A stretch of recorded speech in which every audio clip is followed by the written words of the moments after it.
আল্লাহ তাআলা বলেন, কুনতুম খায়রা উম্মাতিন উখরিজাত লিন্নাস, তোমরাই শ্রেষ্ঠ জাতি, তোমাদেরকে বের করা হয়েছে মানুষের কল্যাণের জন্য। কি করবা তোমরা? তা'মুরুনা বিল মারুফ ওয়া তানহাউনা আনিল মুনকার, সৎ কাজে আদেশ করবা, অসৎ কাজে নিষেধ করবা। অতুমিনুনা বিল্লাহ, আর আল্লাহর উপরে ঈমান আনবা, তাহলেই তোমরা শ্রেষ্ঠ। সম্মানিত মা এবং বোনেরা, আপনার যেই জায়গাটা আল্লাহ আপনাকে অধিকার দিয়েছে, ওই জায়গায় সৎ কাজে আদেশ করতে হবে, অসৎ কাজে নিষেধ করতে হবে। এরপরে আরেকটা বিষয় হলো আপনি আপনার পুরুষের অধীনে, আপনার স্বামীর অধীনে পর্দা সহকারে যেখানে সৎ কাজের আদেশ, অসৎ কাজের নিষেধের যেই কর্মসূচি পালন করা যায় সেটাও আপনি করবেন। কারণ আল্লাহ তাআলা বলেন, হে দুনিয়ার মুমিন পুরুষেরা, হে দুনিয়ার মুমিন নারীরা, তোমাদের মধ্যে একটা দল থাকা দরকার যারা মানুষকে সৎ কাজে আদেশ করবে, অসৎ কাজে নিষেধ করবে। ওয়ালতাকুম মিনকুম উম্মাতুন ইয়াদউনা ইলাল খায়রি ওয়া ইয়া'মুরুনা বিল মারুফ ওয়া ইয়ানহাউনা আনিল মুনকার, তোমাদের মধ্যে একটা দল থাকা দরকার যারা মানুষকে ভালো কাজের দিকে আহ্বান করবে, সৎ কাজে আদেশ করবে, অসৎ কাজে নিষেধ করবে। এই কাজগুলো যারা করবে তারাই দুনিয়াতে সফল। সুবহানাল্লাহ। সম্মানিত মা এবং বোনেরা, কোরআন বিশ্বাস করা দরকার ছিল। কেউ কয় আগে মারা গেছে, কেউ কয় ফ্রিজিং করা হয়েছে। এই যে চিন্তা, যেটা আমি জানি না, ওই ধারণা আমার করা ঠিক হবে না। সম্মানিত মা এবং বোনেরা, ধারণা করবেন না। ওয়ালা তাজাসসু, কারো দোষ খুঁজে বের করবেন না। আমি সুন্দর, আমি টাকাওয়ালা, আমি ধনওয়ালা, এরকম করে করে মানুষের দোষ খুঁজবেন না। মানুষকে সামনে যতটুকু দেখবেন এটাই আপনার কাছে সত্য, কারো দোষ খুঁজতে যাবেন না।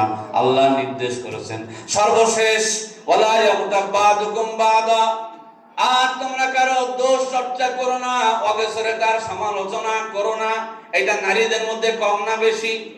কথা বলে না। মায়েরা বোনেরা হয়তো রাগ করবেন না। 10 জন নারী এক জায়গায় বসলে বিবিসির সংবাদ যা যা আছে, যদি বিদ্যুৎ নাও থাকে, ইন্টারনেট বন্ধ থাকে, ওই জায়গা যাইতে হবে। 10 জন নারী যেখানে, বিবিসির খবর সেখানে। কথা বলে। সম্মানিত মা এবং বোনেরা, এটা করবেন না।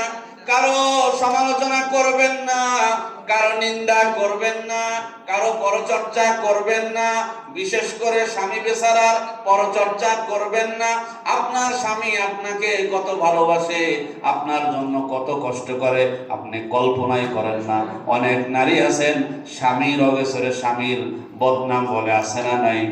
আল্লাহ নারীদেরকে বোঝার তৌফিক দান, বলি আমিন। আল্লাহ তাআলা উদাহরণ দিচ্ছেন, আইয়ুহিব্বু আহাদুকুম আইয়াকুলা লাহমা আখিহি মাইতান ফাকারিহতুমু, তোমরা কি তোমার মৃত ভাইয়ের গোশত খাওয়া পছন্দ করো? নিশ্চয়ই করো না, এটা তোমরা অপছন্দ করো। কাজেই খবরদার খবরদার, আরেকজন মানুষের অগোচরে সমালোচনা করা এটা মৃত্যু মানুষের গোশত খাওয়ার শামিল। নাউজুবিল্লাহ। মা এবং বোনেরা, খবরদার মানুষের সমালোচনা করবেন না। এরপরে এক মুমিন পুরুষ আর এক মুমিনের ভাই, এক মুমিন নারী আর এক মুমিনের বোন, তারা কেমন সম্পর্ক রাখবে?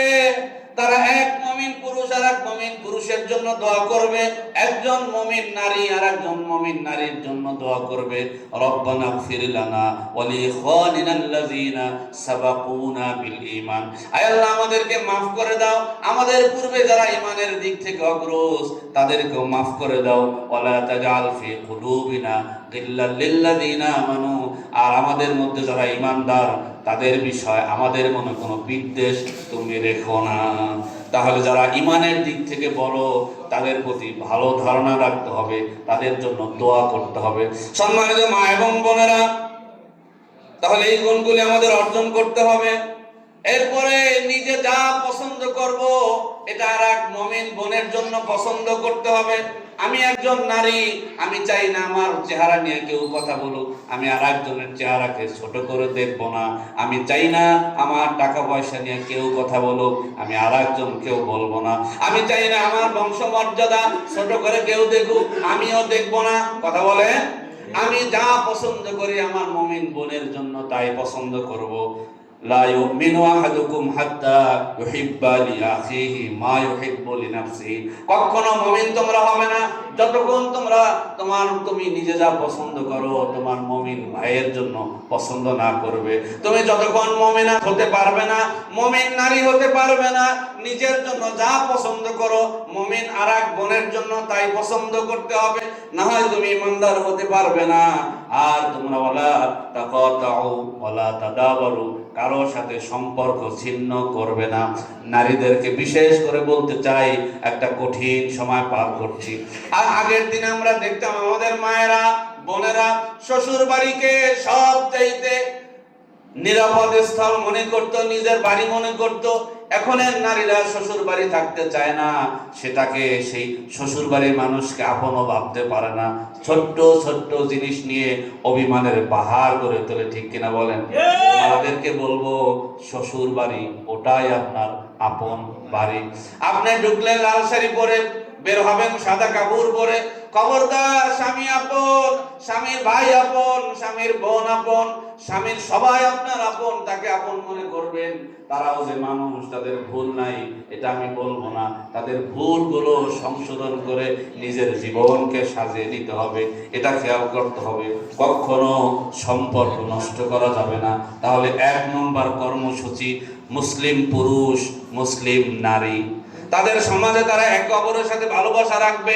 পুরুষগুলো পুরুষের সাথে, নারীগুলো নারীর সাথে ভালো সম্পর্ক রাখবে।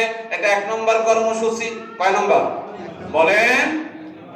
2 নম্বরে ইয়ামুরুনা বিল মারুফ ওয়া ইয়ানহাউনা আনিল মুনকার, তারা সৎ কাজে আদেশ করবে, অসৎ কাজে নিষেধ করবে। সম্মানিত মা এবং বোনেরা, আপনাদের সমাজটা সীমাবদ্ধ। ঘরের বাইরে, পর্দার বাইরে হয়তো আপনারা যাবেন না, কিন্তু নিজের ঘরটার মধ্যে অনেক সময় অন্যায় হয়, অবিচার হয়, খারাপ কাজ হয়। আপনার ঘরটাকে আপনি সাজায় রাখবেন। আপনার যে পরিধি আছে, আপনার যে সীমাবদ্ধতা আছে, আপনার যে জায়গা আছে, ওই পরিমণ্ডলটাকে আপনি সাজাবেন। আপনাকে এই জন্য দুনিয়াতে পাঠানো হয়েছে। আল্লাহ তাআলা বলেন,